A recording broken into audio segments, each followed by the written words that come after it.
So this little video is to show you how to make the front post double crochet, which you can see in this little coaster is these raised stitches.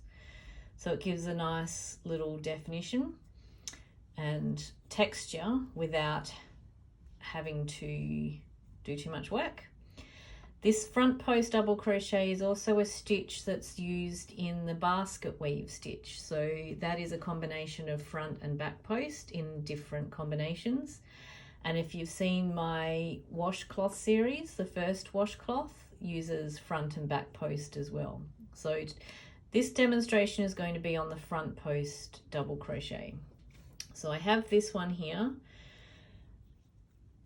which is, I've made 12 double crochet into a ring. So if you're used to UK terms, we're talking trebles. So I'm going to start this round with a chain 3. Now, because I'm working in the round, I'm going to increase with the front post. So this is my first stitch, and then what I'm going to do is a front post double crochet around each from the round before. So to do the front post, you're going to yarn over.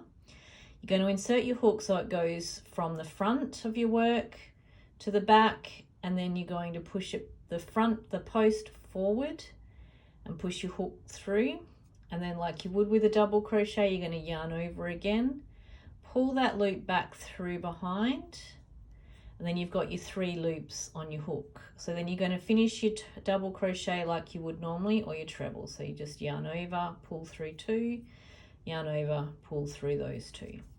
And then you've got your front post. Now, because I'm doing an increase, my next stitch into the top of that one is going to just be a normal double crochet.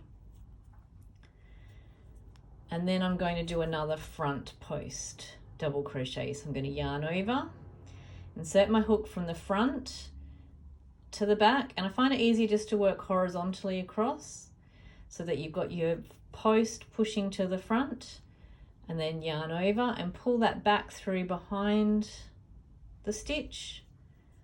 And then you're going to yarn over, pull through 2, yarn over, pull through 2. And you can see that that starts to be a raised stitch. So again, for my increase, I'm just going to do the 1, and then my increase stitch is the front post. So one more time, going to yarn over, insert. So this is the post, going to insert from the front to the back so it pushes that post forward, and then yarn over and pull that loop up, and then yarn over, pull through the 2 twice. And there you go. That's your front post double crochet.